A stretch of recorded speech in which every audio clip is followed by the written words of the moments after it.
What's up, everyone, and welcome to another episode of Legends Rise, an Elder Scrolls Online podcast, the show where we educate players new and old about the game itself, whether it's how to run dungeons, discussing combat, chatting about crafting, posing information about PvP, gabbing about guilds, babbling about builds, and so much more. I'm your host, Marcus Axford, and with me today is my co-host, the beautiful and lovely Queen of Cyrodiil herself, Lainy Kirkpatrick. How are you doing today, Lainy? Well, I don't have COVID anymore, so that's a plus. Yay! I still kind of have like a little bit of fatigue left, but otherwise I'm fine. It hangs on a while. Yeah. It's like a little parasite, honestly. Yeah, it's pretty bad. Although I don't really like remember how I was feeling like weeks after. I just remember that it still kind of drug on a little bit. It kind of limited myself. Cuz like I hmm like to sing, whether I'm good at it or not is beside the point, some people just like to sing. Um and I Hey, couldn't. everyone sings, just not everyone is good at it. Well, you know what they say? It's always the people who think they're good at it who are not great at it at all. And it's those that are like, I don't really know, and everyone around them is telling them, "No, you sound great." That's me. And I'm like, "I don't know. I've heard my voice on a podcast. It's all right. I've got a face for radio, as they say." Um hmm but yeah, so no, good to hear that you're finally feeling better. I know that we've been gone quite some time. We've released a couple things of content since then to try to whet hmm everyone's appetite. And yes, I know people were still Thank not God, doing. no, we're not dead. Yeah, we're not dead, and we're still not doing a core episode. I know it's been a very long time. We were gonna get into combat in June and everything, and that just didn't happen due to me moving and you getting sick and everything. But we're gonna hmm be focusing on that here in July. So, although spoiler Yes. alert, Lainey is going to be out for the last week of July. I don't know what's happening at that point, whether we do a pre-recording, something with like Joey or someone else, or if Mid-Year Mayhem happens to drop that week and we release the long-awaited PvP episode. I simply don't know what's going on at that point, but we want to let you guys know that you may or may not hear Lainey for the last week. So May or may not. And if we do release the pre-record episode, it is worth mentioning that this was recorded before High Isle, so we will be doing another PvP episode later that's more in depth with all the current meta changes. right, yes. Um, DKs. I know if you're looking at the feed, we've already kind of released a couple discussions on High Isle. This is the official launch for all platforms for High Isle. PC players like Lainey have had it for a couple weeks now. I have sat down and had some time with it, not a whole lot. So Nearly a month actually, because it released June 6th for us. Oh, that's true. Yeah, well, it released a couple weeks. You figured this is week 3 for PC. So yeah, nearly a month. But I've only been able to do so much in the week that I've had it. But what I have done, I've absolutely loved. So that's what this episode's going to be about. It's our official chapter launch review kind of thing. It's no spoilers, or maybe very, very light spoilers. We're going to I plan. would say we can go no spoilers because there's plenty we can tell about all the stuff without spoilers. Yes, absolutely. So I'm just saying if I accidentally like say something talking about a delver or whatever, because I'm gonna go through like my first like couple hours with the chapter. But I we're planning on doing an actual full year year long spoiler cast. And no, that's not a spoiler cast. That takes a year to go over. No, we're going to be basically waiting until all of the story content is out there. It might be like, our holiday type episode, because I imagine towards the end of the year, we're going to be out a couple weeks for, Christmas and New Year's and stuff like that. So it's like, okay, we're going to release an actual, like, spoiler cast for High Isle year-long event, since, the zone, the wrap-up will drop in November, so everybody will have had a month to like complete the story and everything and hmm see what happens. So at that point we'll just do an overview of the entire year of content and see what we thought of the story. So all right, before we get into our reactions, We want to remind you that Legends Rise has an amazing Discord community, and you can find the links for that on our Twitter or Facebook at LegendsRiseESO. We also have an Instagram where we post pics of our adventures, and you can find that at LegendsRiseESO as well. And we're on YouTube. So if you're listening to this through our podcast, you can find the links to all of our stuff in the description, and vice versa if you are watching this on YouTube. We also have a Legends Rise guild. We are working to build on Xbox NA platform, which is where I am at. So if you want to join, you can ask in Discord or come find me on Xbox at Everyone's Problem, spelled with a 0 and no E at the end. Finally, if you love listening to us here and want more, you can go to patreon.com/LegendsRiseESO, and for $5, the price for less than a gallon of gas. That's so fucking depressing. You can get a lot of cool stuff like shoutouts, raffle entries, ad-free episodes, and more. You help us improve the show and keep the lights on. With all that out of the way, let's get into it.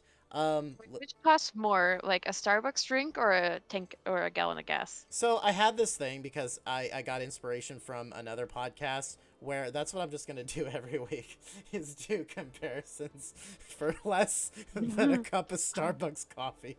You can support us. It also makes people feel guilty about buying Starbucks. Also, Starbucks is gross. Don't buy Starbucks. Support our Patreon.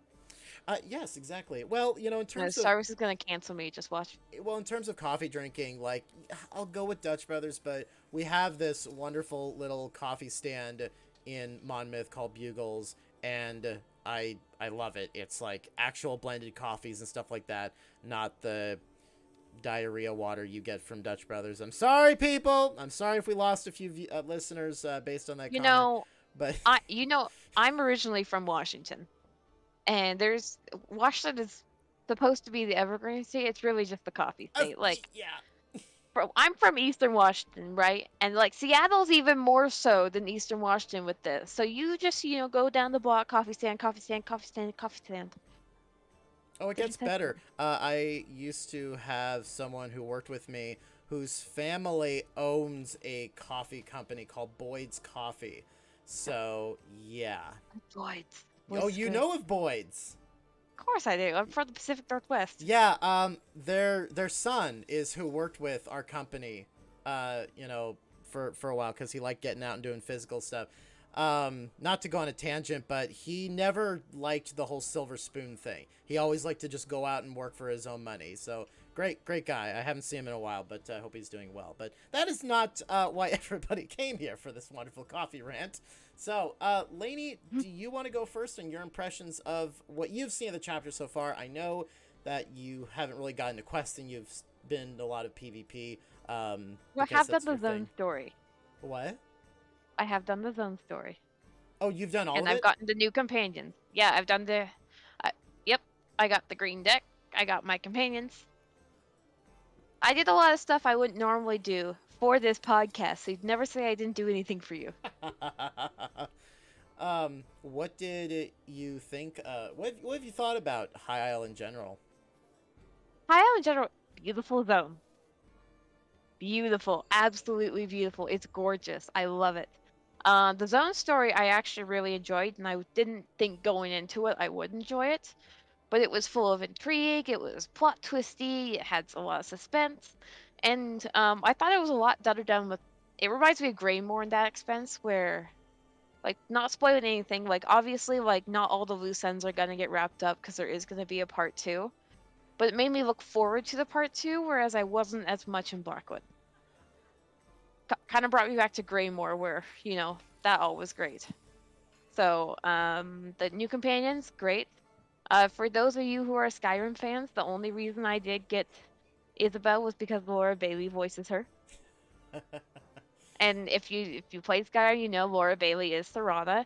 Ember, I think, is great. I think the thing that cracks me up the most about people getting Ember is Ember doesn't care if you commit murder or thievery, as long as you don't get caught. If you get killed by a guard, pay a bounty to a guard, etc., etc., or fish, Ember gets mad.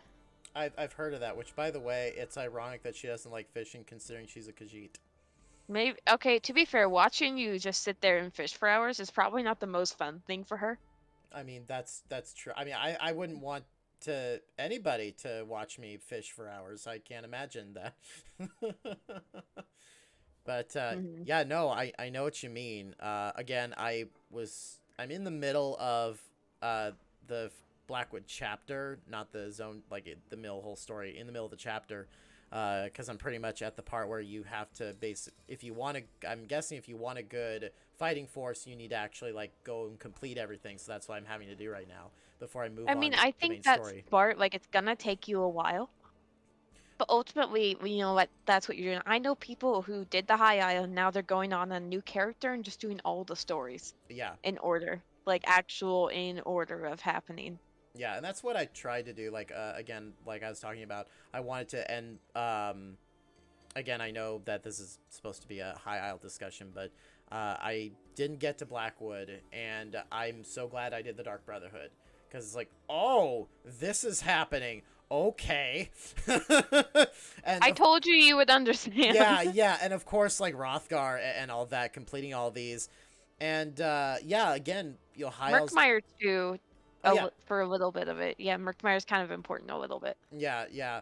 So far, just going through Blackwood and of course going through High Isle, I don't know why, but these two chapters just feel very different from what we've gotten prior. Um, I know it's a progression thing. The more years that go by, the more practice Zos has to make Hmm. more and more detailed stuff, more variety, like variety in voice acting and variety in character development and all this. So of course I'm gonna say, wow, High Isle's the my favorite or the best that I've seen, and I'm remiss to say that because it's like, well, it's the next one. Hmm. It's the current best version of what the game is. But they have really outdone themselves because they went in with this making us think that it's a lull.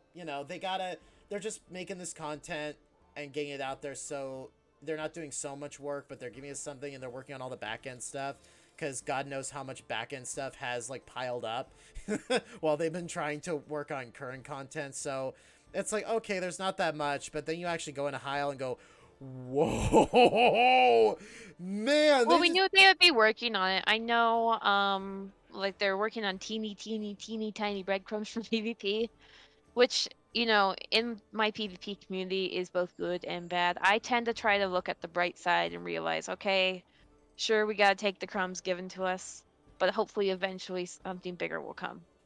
That's kind of how I try to look at it because it's so easy, like especially when you played for so long, to get really upset when like the biggest change we've had to PvP in a while is like 25% more AP in battlegrounds. That it's that's upcoming and then extra experience.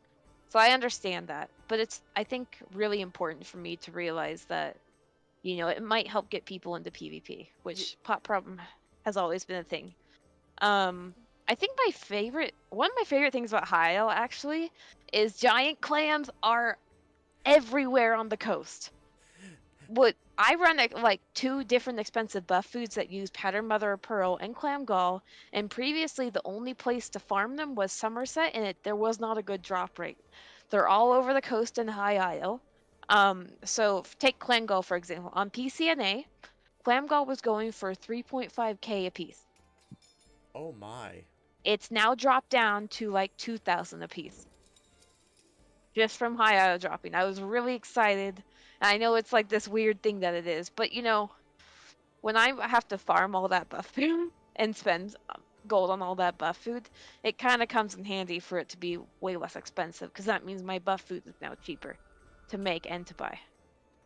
Yeah, and of course the area itself, we were all kind of worried, oh, it's going to be a little small, it's not going to feel as big as other Oh, chapters, it's and huge. yeah, yeah, okay, honestly, I will argue, I think this is one of the biggest zones right now, honestly. yeah, like, I okay, don't count Vardenfeld because there's a volcano in the middle of it. I look at Vardenfell, I'm like, yeah, it's big, but there's a lot of the middle map you literally cannot traverse because it's a volcano. So I still hold to what I said in the reveal, that I don't understand how they were like, what goes well with druids? Lava. Because I've been doing those volcanic vents, which If you played anything in Somerset, the volcanic vents are basically a lava version of the abyssal geysers. Oh yeah, High Isle has definitely felt very Somerset. I mean, it is very close to Somerset as well. And honestly, I think this is the prettiest zone I've ever seen. I walked into it, gorgeous. The funny thing was, so the game was down for basically all day of launch day for PC.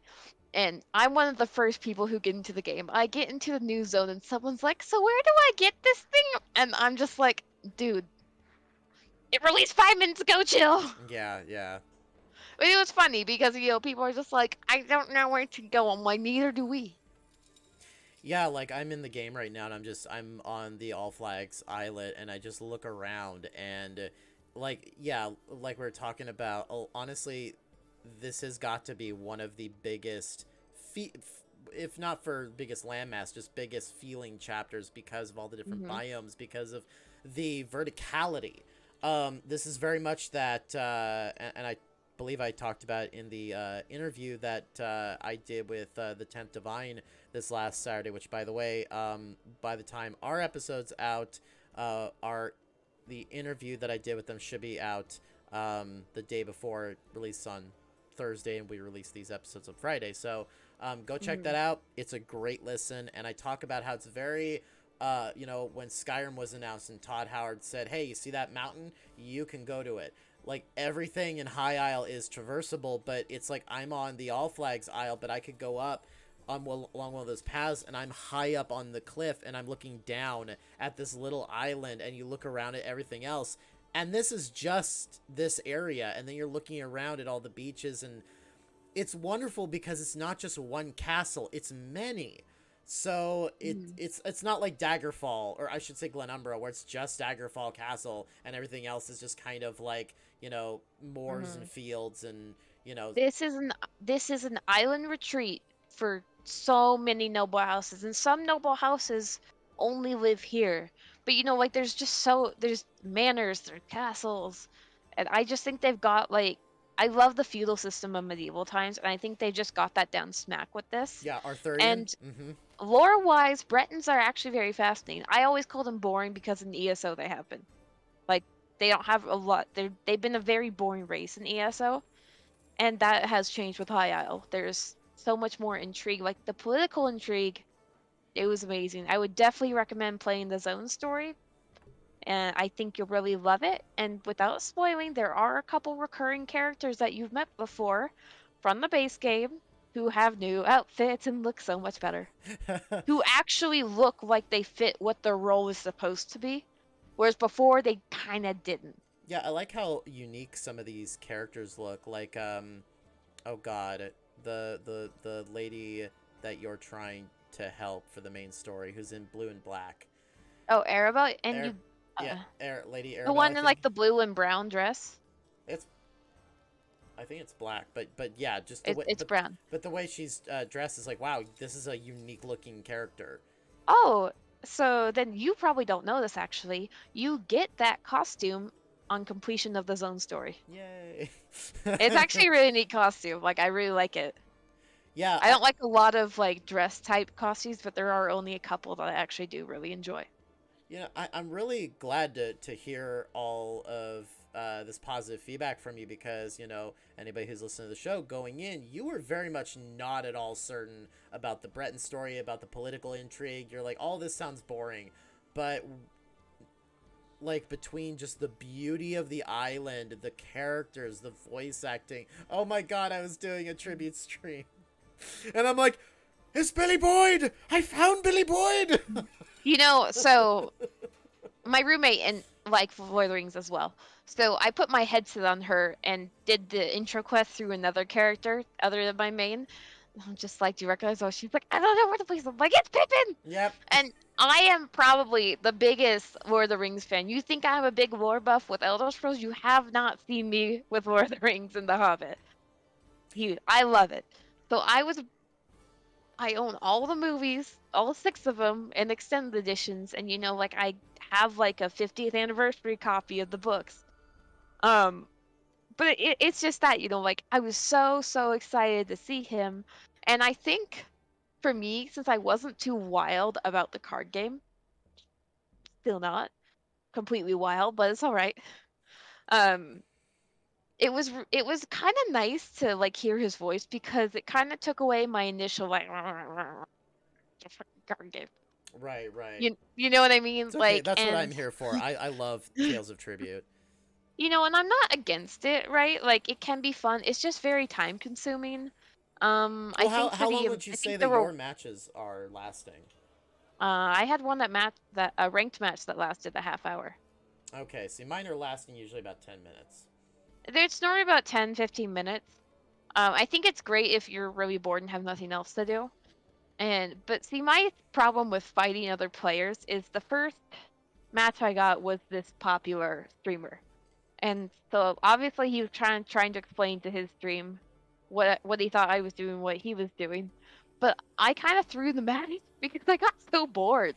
I'm just like, man, like, because he was taking like the entire turn length to go, and I'm like, oh, I'm just sitting back like, oh my god, I'm so bored, and I You have should have ADHD. you should have been like, so we have a podcast. While Right. I'm sitting here having to wait for you, could you just like, give us a shout out or just do something that's gonna make it I worth my wasn't time? watching his stream. One of my friends were, but by the end of it, I quit. I honestly quit trying. So he got that win because I'm just like, I'm so bored. I want this to be over. Please beat me, Yeah, please. I've only played with one of our Discord friends. I haven't actually gotten into ranked yet. Still trying to figure all this stuff out, of course. But Hmm. I can see what I'm just joking with Alex about just leave my crow alone.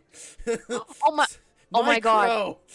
So I was playing one of my friends, Quinn, the werewolf aficionado. You guys will meet later on for our Halloween werewolf special. Yay. And he Duke of Crows, right? He kept turning it, and so did my one of my other friends, Freddie, who you guys will also later meet. I just have so many friends that are apparently coming into our pucks. Are we a cult?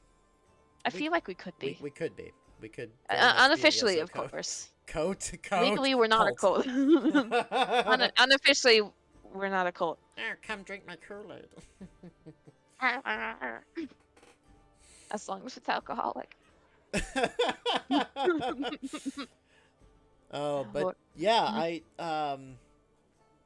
when I first cuz I wrote down some stuff as I was playing and that was like cuz we were going to record like literally the day it dropped, and I was happy because yeah, they did started the update at like 7 o'clock the night before, which I'm like, yes. So I got some time in the morning to play with it, and I'm just writing all this stuff down.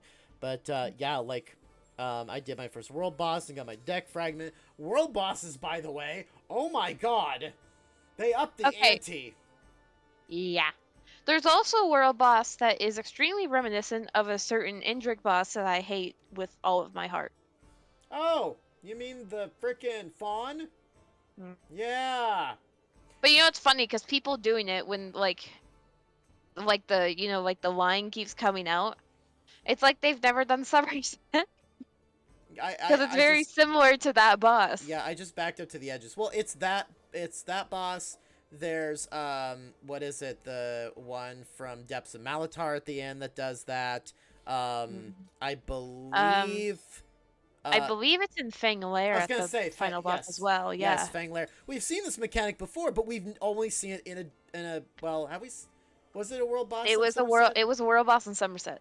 So it's The the Indrik boss. okay, but Yeah. that fight I feel still didn't feel as tough as this. Like I died. Like it was just, and I kept dying, and everyone kept dying. And I'm just like, this thing is taking forever to kill. It's just so horrifying. But in a way, I like that because it gives you that feeling of a final dungeon boss fight without having to go through a dungeon with random people. I know a lot of people like the solo world bosses, and I think it's cool to be able to do that, but I kind of like when you can't do it. One, people brag less. You don't see about it on the group setting. Oh, well, like it's And I'm kidding here because I'm happy for anyone who gets it. When I was farming the Oak and Soul leads, especially the Murkmire safe box one, you'd have people who were like, oh my god, you losers didn't get it yet. I got the lead, and then people get the lead, and I'm just like, great, I don't care. Right? I don't care. Well, it's like That's great that you remember got it, but I I, could really give a flying F about it. I remember like one of my friends was like all flustered because he couldn't get the damn stained glass from elsewhere lead for antiquities, and I got it after my first dragon fight, and he was just so mad. I'm like, I don't know what to tell you, RNGesus. Speaking of antiquities, we were talking before the recording about some of the antiquities you've been grabbing, including, isn't one of them the was it Druid Provisioning Station? Yes, it's so neat. I've got to get So one. similar to like the Deadlands enchanting table, you've got to go in and like it's made up of parts. I can't remember how many off the top of my head. Actually, I can check Oh, there's because a I Deadlands have enchanting table. I add-ons. gotta go get that now. I'm a little behind on my There is like antiquities. something. I know there's also one in a blacksmithing station in Rothgar that Okay, you get from the. that one I got. That one was a bitch to get to find the lead for. Oh my god. Yeah, I still haven't got it. Okay, so let's see. Druidic provisioning station. Because I can look this up because I have add-ons. So I'm Sorry, not I'm a little bit of a purist. purist. If it wasn't made by the game developer, I just don't care about it. When I was doing PC, I found add-ons to like annoy me more than help me. Okay. Anyway, so this thing has 10 pieces, and if you're on PC, there is an add-on to help you find them easier. So does my computer that's right in front of Yeah, but I me. don't have to waste time and Google it. All of 2 seconds. Hey, some of us have slow laptops, Marcus. Oh, right. Oops. We Sorry. can't all have an Xbox X. A Series X, high-speed fiber optic internet, two PC monitors. I'm sorry. I forget that I'm Are you? privileged. Are you? Are you? But it was, so once I found these, like, I actually really like the provisioning station. It's neat. It's like this kind of like clay oven, actually, with like these Ooh. symbols on it, and I really like it. I'm normally very picky about antiquities and that kind of stuff, but it was pretty neat. Oh, Um, something else that I noticed, and I did this during the was it the Steadfast Manor quest, which again, like, I'm so happy that even like so far, even like the little minor fetch quests have not felt like all similar. Like, what the fuck is mm-mm. up with the sheep, dude? I was waiting for the other shoe to drop on that one. Oh, I love my sheep so much. Have you How picked much up do the you love your sheep? I'm kind of worried. or Like, new?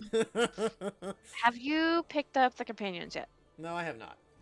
Okay, so Ember's quest is honestly the shortest. It is both of them are pretty fetchy. Isabel's is a bit of a longer quest. Um, I think the bug has been fixed on Ember's quest where it wouldn't progress. Another thing that I noticed too was how they have added some things to like dialogue persuasion. So no longer is it just based on your persuasion or your intimidation. Uh, the steadfast for the steadfast manor quests, if your alchemy is high enough, you have that option locked. And I'm like, oh yes, we're gonna start getting this. Oh, I I love like that that. it's more like getting to be more choice heavy because I love a game where I can, just like have my choice input, which is why I actually really love Star Wars: The Old Republic so much because you had like three options. And, your character would make the decision. Sometimes it'd be a dark decision, a light decision, and a neutral decision. Yeah, Dark like side, 100%. no, exactly. And I'm glad that they are starting to like really figure out how to be able to give people choice in a hmm game that you can't really like keep how you affect the world around you, because then they have to take into account, okay, if The one thing I need them to add to this game, which I know this, I don't know if I can trust them with this, because obviously there is a bit of balance issues and server issues that right, they're still like dealing we're with, just talking about. like cutscenes. Oh, yeah. Like it Cutscenes while you're doing this, like I'd love to, because you pick a character voice. Like I would love because that's what they did for Star Wars: The Old Republic. Going back to that, Right. is they had cutscenes. There were three options. Your character would voice and act out the one you chose, no matter which one it was. So I would love that, and I think it'd be really neat to see a cutscene with our character in it. It would definitely feel a little more personable, and kind of like our own thing. Well, And because like all of us, like whether you role play in this game or not, your main character is kind of your embodiment in the game. You kind of see yourself as it. Like I have a couple mains. One's my mag blade, but kind of my questing main, and my main for most other things is my stand-in wood elf. So like I would love to see her in cutscenes. It would make it a lot more I don't know, special to me, I guess. Not really the right word, but you get where I'm heading with no, that. because they did that for Halo Reach, where after you could doll up your multiplayer character, and if you did the campaign, you actually got to it actually played throughout the campaign. But Hmm. I mean, we have a cutscene for the very opening of the game with Mana Marco. So, But that's more of a trailer, though.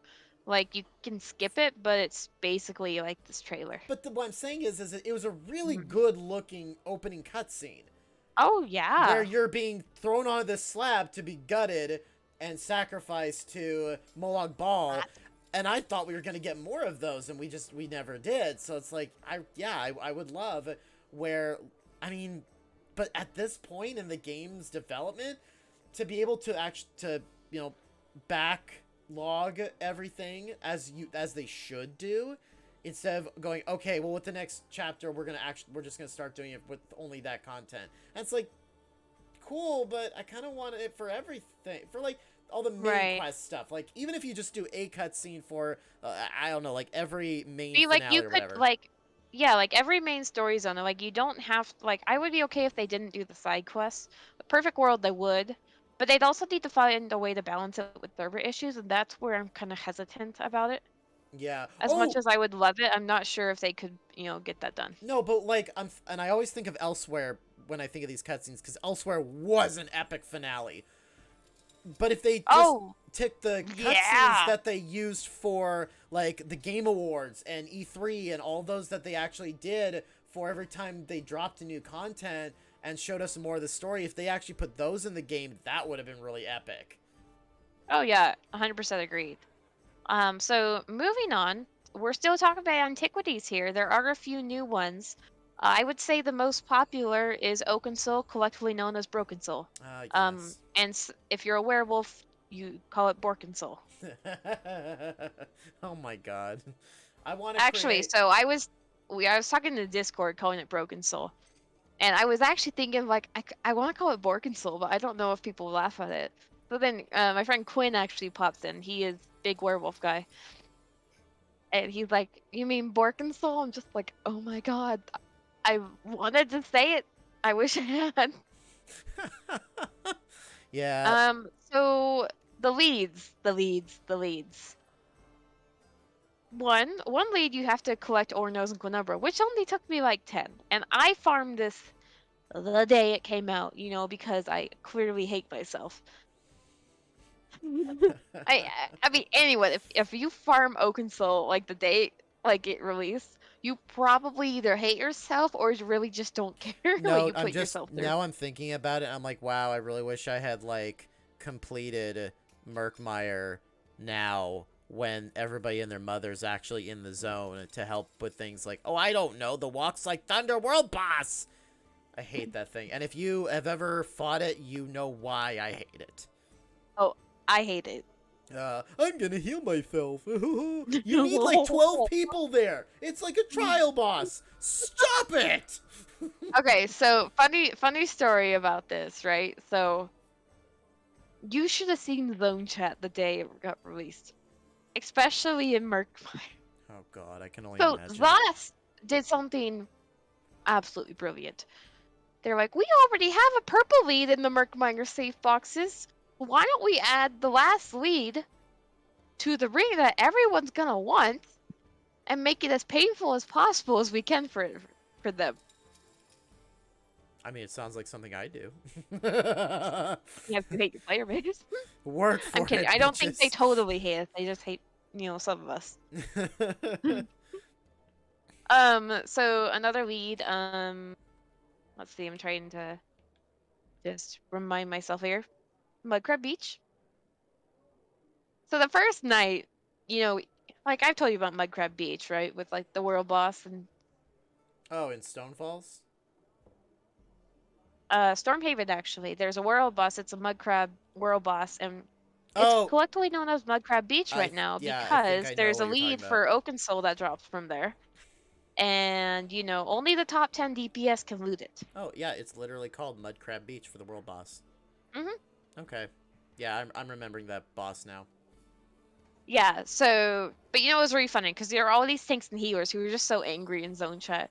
They're like, oh my god, I'm never gonna get to loot it. And my thing is, like, I'm sorry, but if you come to a world boss trying to get the lead the day of, you're not going to get it until the pop really thins out at night, or you wait like a week or something. Because unfortunately, the way things are in this game, which I don't agree with, is that only the top 10 DPS on a world boss get to loot it. So if you're a tank Yeah, or that healer, I you're thought kind was of dumb. screwed. And Major Mayhem's like the same way for the Imperial City bosses. It can really suck. I found that out when I was doing like when they were doing the Murkmire event, I believe it was. Hmm. I think I did that one on PC. The Murkmire celebration just happened to be out. I'm like, okay, well, I love Murkmire, so I'm gonna go. That's a great excuse to go do all this content again. And trying to do the world bosses or the other world boss, not the Walks Like Thunder, the other one, Hmm. was a pain because that's when I found out. Oh, wait, really? Well, this is kind of Yeah. dumb because I've never Yeah. bothered with a world boss before when there's like so many people around it. I'm like, Hmm. oh, okay, that's cool. I'm just not gonna get rewards, I guess.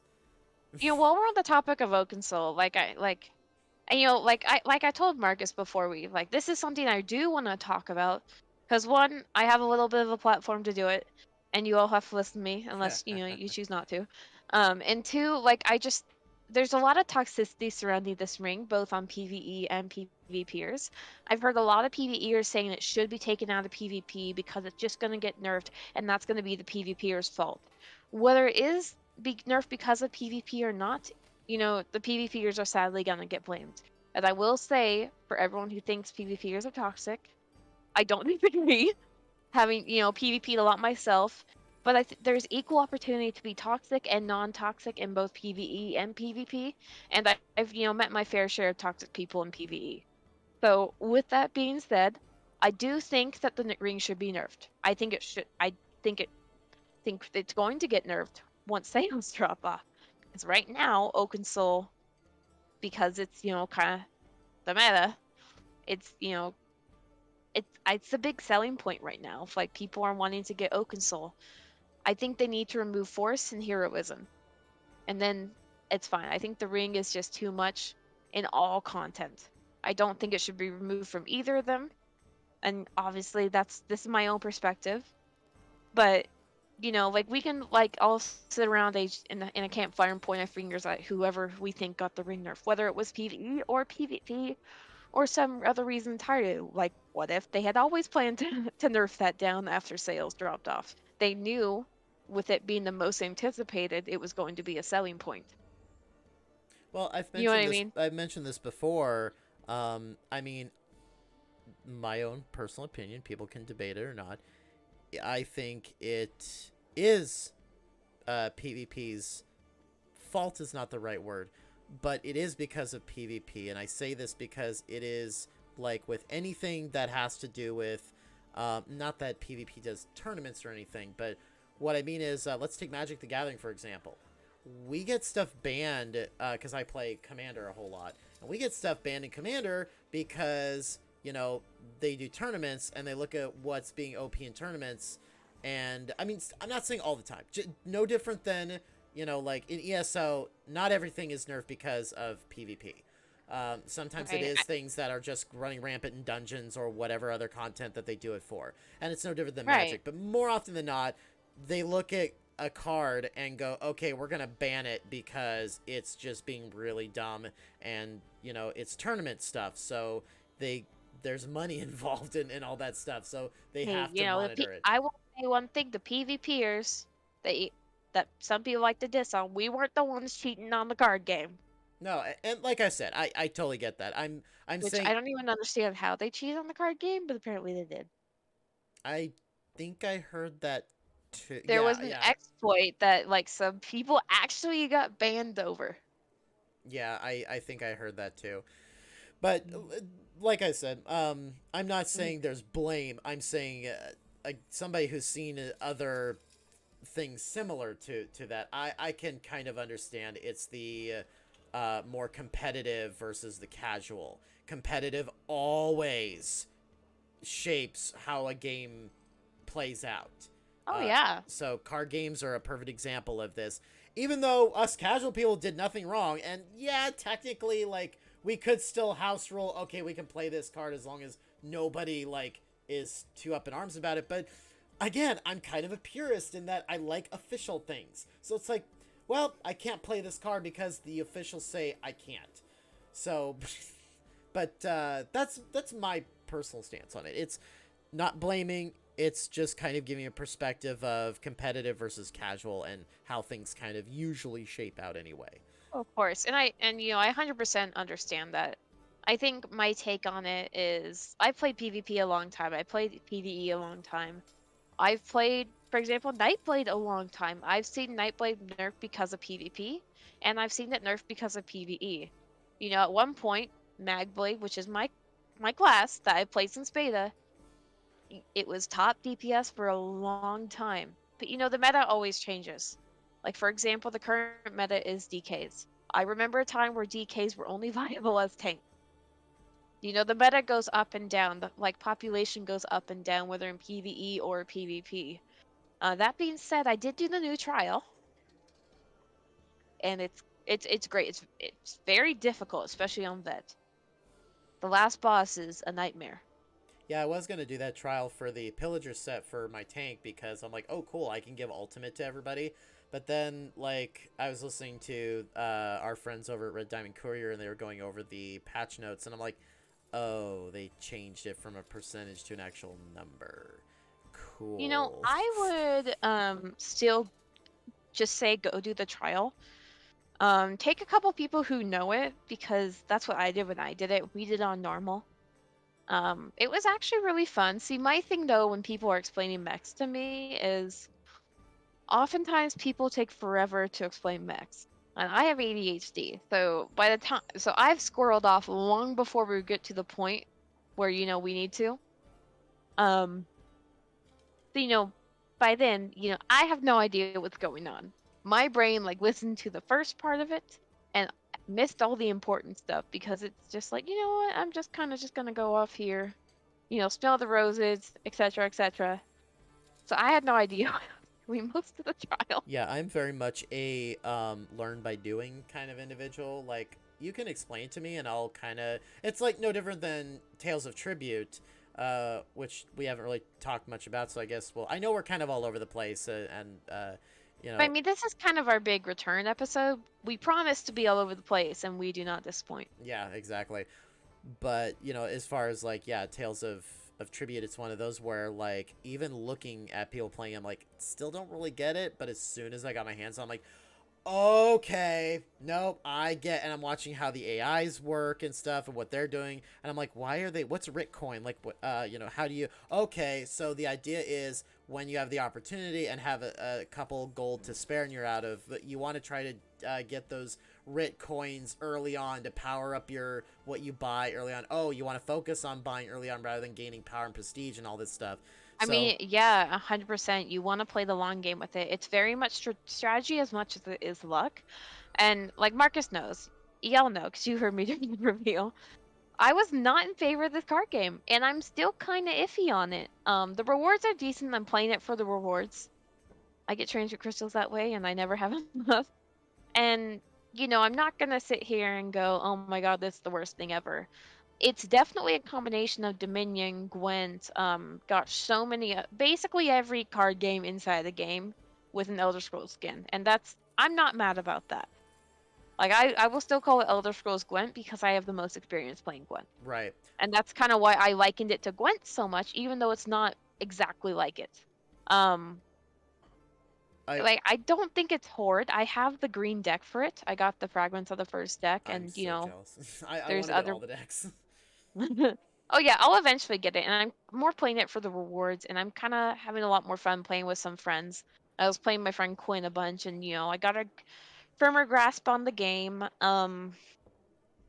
This is gonna be another big grind though.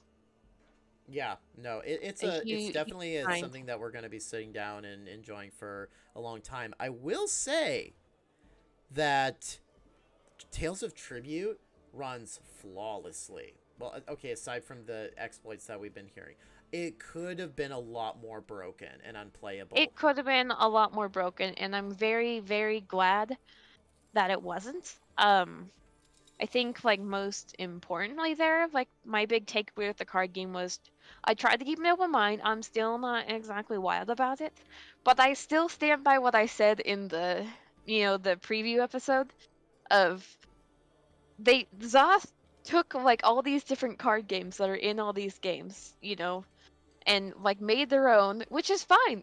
I'm not mad about that.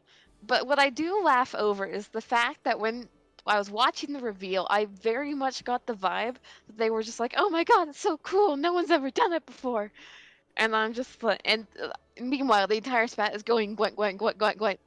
Yeah, I will say, playing devil's advocate though, it's not a widely No, used it's not. thing, which is a shame because I think utilized correctly, this should be a No. staple of any game that is utilizing either an actual MMO or utilizing MMO features.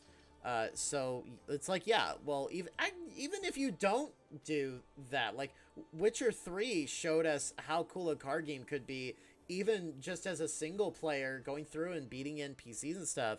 It very much felt like, card games of old, like with Yu-Gi-Oh! Or Pokemon, where you're going through and you're challenging all these people and you're getting their Gotta catch favorite them all. cards and stuff like that. So this has been really cool, where you go around and you defeat things to get fragments and stuff like that. I wish there was a little bit more, where like I wish like the luxury vendor had a special card that you spent, like, I don't know, like 100k gold to.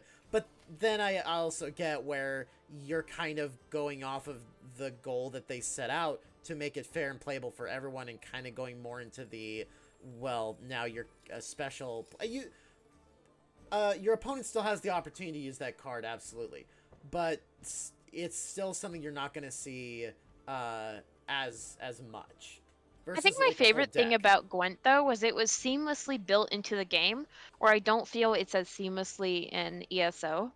Like Gwent, you would go around, and the way you would win cards was by winning matches against NPCs, and I actually wish they had done that Yes, rather than exactly. you have to get certain achievements like.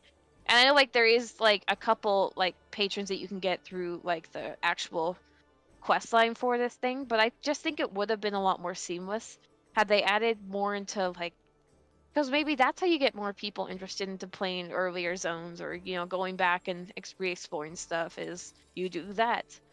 um I think like the green deck that was tied to exploring High Isle a bit and doing the zone story was a really good move.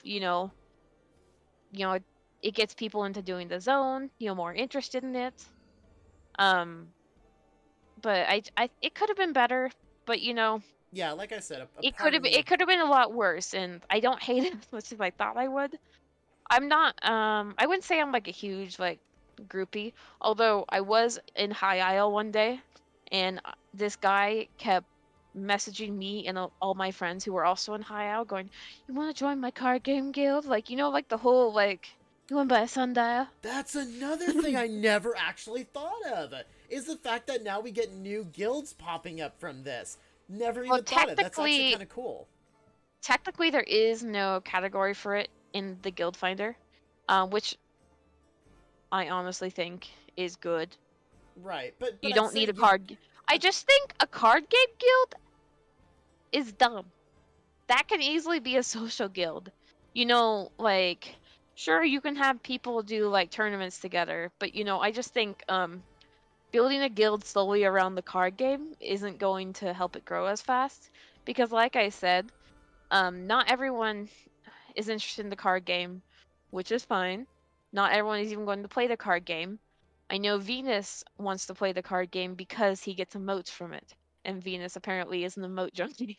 I mean, I will say that is the similar feeling of like I don't care for trading guilds. I don't. I should utilize them. I could utilize them. I just don't.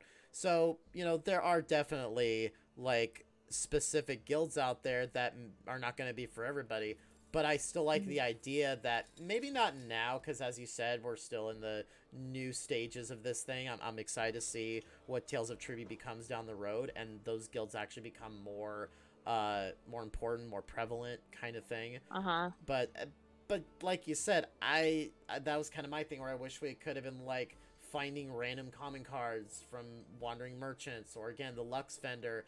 Oh, has this actually? What am I talking about from earlier? Like, granted, it's locked to gold. You'd have to like earn like say 100k to buy it, and once it's gone, it's gone. But if you have cards available for rotation in like trading stuff, I don't know if it would break the economy or if that'd be too hard, but it's definitely something. Well, and maybe they did look into doing it that way. Maybe they tried. Maybe they did all kinds of testing, and at the end of the day, they just couldn't make it work.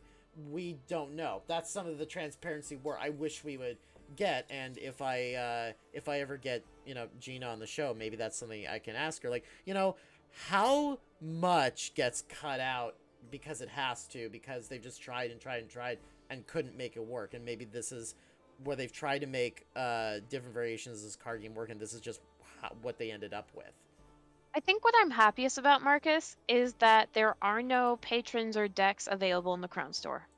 Yes, I will say that is very Because, good you to know, see. obviously not everyone can get it, and, you know, like, endeavors take a long time, so I guess technically they could do, but that would kind of make the card game a little pay to win. I know I have heard people complain that Oaken Soul is pay to win because they have to get High Isle, because it's like a big selling point of High Isle because it is the current meta right now. Yeah, but you could say that of a lot of things in the past. That You could say like that with really anything that was ever added into the the game, like classes. any antiquity, like the class. You know, I remember when Wardens and Necros were the meta for everything. Like that's Yeah, the kind of shit that they did. but Is it's like, like, okay, well, so but sure. everything has that kind of feel.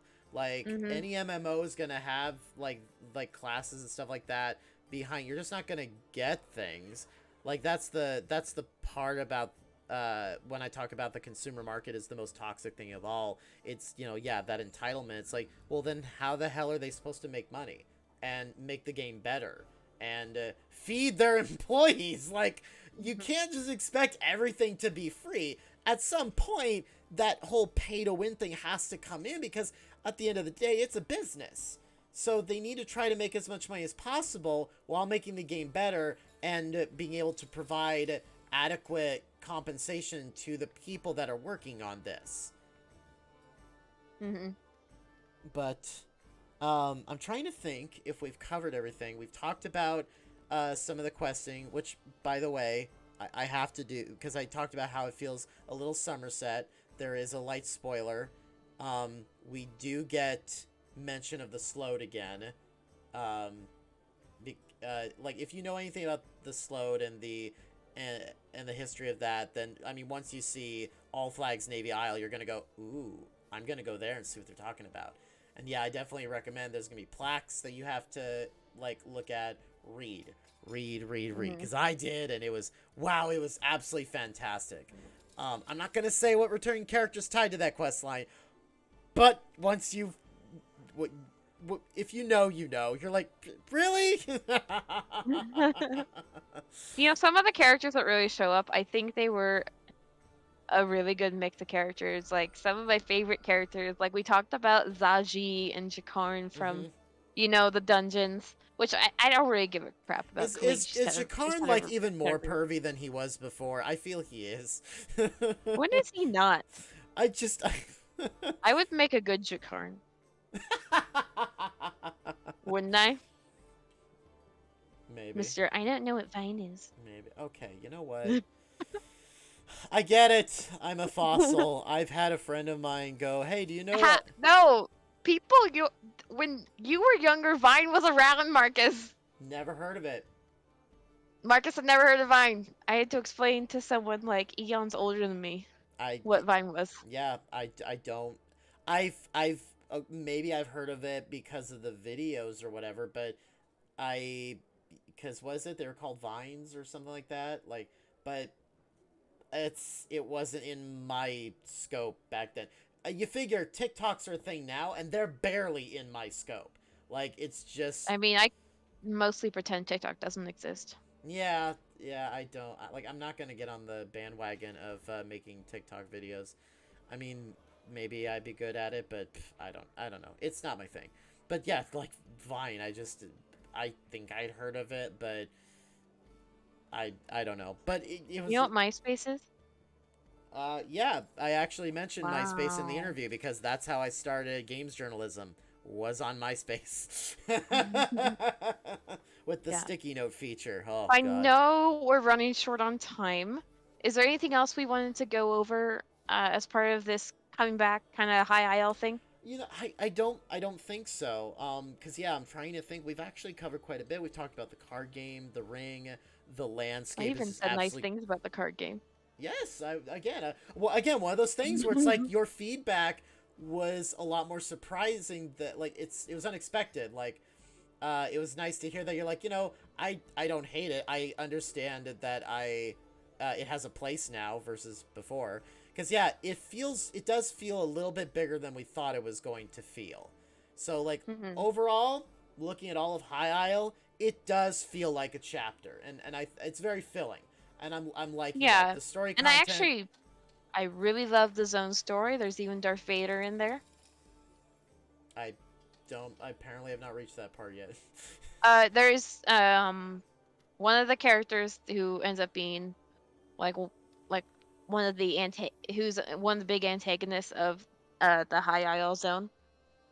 He has like this big helmet over him, and it sounds like a voice changer. So when I was doing it, I'm like, oh my god, it's Darth Vader. Oh, I know who you're talking about Yeah, because you yeah. see him Have early you on. reached the reveal yet? I haven't reached the actually. Okay. The I'm just gonna. Just pay. I will. All I'll say is pay attention to the characters you meet in the Zone story. Some of them may surprise you. Well, I was gonna say if you play the prologue, it's Magnus, isn't it? Magnus? Magnus from You mean like the Ascendant Magus? yeah, or Magus, the Ascended Magus. Yeah, Magus. I'm Yeah, so oh the Magus. But you do find out who is the Magus. okay, cool. Because the Magus is gonna be the antagonist for the zone. I'm from what I'm assuming and from, kind of recent history, like Greymore, we had Spargrim as the main zone Right. antagonist, and then we had Rada Alceron for, the actual one. I think that's gonna have so Ascendant Magus is the one you fight in this one. I think at the later on in the year hopefully we'll get to see who the Ascendant Lord is. Since they did show us the Magus. Right. So Yeah. this has actually been a lot better and nice surprise because they said it was gonna be more different than our latest chapters. And I've kind of hopped off the add a new class bandwagon, and that's more because one, they can't balance the current classes, and that's never gonna happen. And most MMOs don't balance classes. Um, but like everyone who wants a druid class, I just don't think it's doable because if you really think about it, like even though the druids are kind of very lava-y, they're still more of the earth, and I wouldn't mind seeing that druid class, but it's just so similar to the warden. Yeah, and that's what I was thinking. We kind of already have our We druid Right, class. exactly. Like wardens are like all nature and frost and animals. There's But definitely a conversation that's to be had that I know we'll do for like a bonus episode, even if it's a 20-minute conversation here later down the mhm. road because I've talked to you about it before. But I think backgrounds would how like they have in D&D would be absolutely perfect. It's not something they have to horribly balance, I don't think. It's like racial passives where it adds a little bit more roleplay flavor, a little bit Mhm. more oomph to your character's build, and they could do, like D&D, a ton of them instead of, having to deal with races or classes and Have whatnot. you ever played the Neverwinter MMO? A little bit. So It you wasn't know my how thing. when you create your character, how you create your class, like your race, Yeah. kind of like your subclass as well, and you kind of like what deity you follow, what, area you're from, etc., etc. I Right. think something like that in character creation would be really fun. Yes. Like, cause like you could eat like, and it would actually create some flavor. So, especially for me as a PvPer, I use the any race, any alliance, so I can make, so like my wood elves can be EP or DC if I want them to be. Then I'm not tied to a certain alliance. I can choose whatever race is best for what I need it for. So what I really like is, obviously my main's this wood elf. And what I'd really like is to be able to create some kind of background for her in the game that explains how a wood elf from Valenwood ended up fighting for EP or DC. You know what Yeah, I no, mean? exactly. That would be a great, and you could essentially have your background also dictate your starting zone too, or where you're gonna. Oh, I think that would be great. Like, Mm-hmm. I like the intro quest we have right now, but I think it could be better and be more personally tailored to you based on, obviously it could change. Maybe it would even be the same thing, but I think it'd be really neat. Because your alliance, like, also when you do the main story, it depends which starter island you get dumped off in after you do the first quest in the main storyline. Right. I just like, because I remember like I created like some type of backstory, which I might go in and redo, but I thought it was I just think it'd be really Well, neat, it even if we didn't do like subclasses. Like have some explanation for your character. Like say you're in Argonian and you start in Vardenfell. yeah, like it's still oh, the slave. Ooh, that's gonna go over well. Just Um. technically it's illegal. Mm-hmm. So, um, yeah, and it still ties into the main quest because like how they redid it was you go regardless of where you start, you go look at like seek the hooded figure, they ambush you, they take you to Manamarco, and they kill you.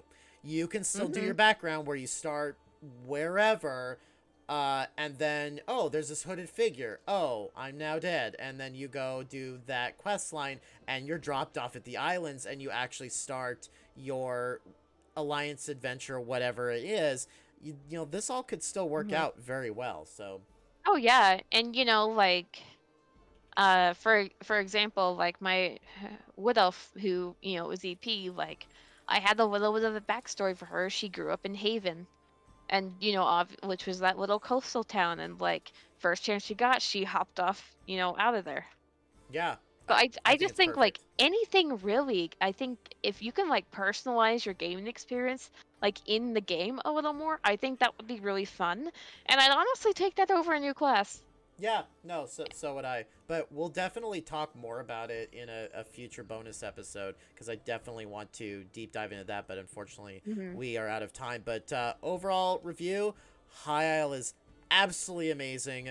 Go explore. The biomes are just there's so many of them. I mean, Aminos feels like a fairy tale location. It's gorgeous. Go look at all this stuff. I haven't even gotten to the ghost You know, areas yet. the interesting thing about Aminos, we've seen swamps with the more Murkmire Argonian lands, but what we haven't seen yet is a jungle, and Aminos, the prison island, aka Australia, but jungle. So I guess it's jungle Australia, Yeah, I don't know. but I just call it Australia because it's a prison island.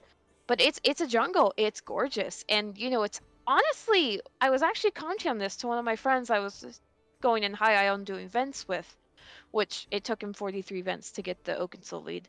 So, that can be painful. I got it the first time. But I love the difference because you've got like this very Somerset-esque land, which is High Isle. It's like Somerset, but it's also kind of a mix of High Rock as well, and I think it was very well done. Um, and then you have this jungle island right next to it. And the biome, just from one island to the next, is just so strikingly different. I really love it. Yeah, there's a lot of feeling of Fable. Honestly, I've been feeling, and a little bit of Mist, Yeah. the puzzle PC game from the 1990s.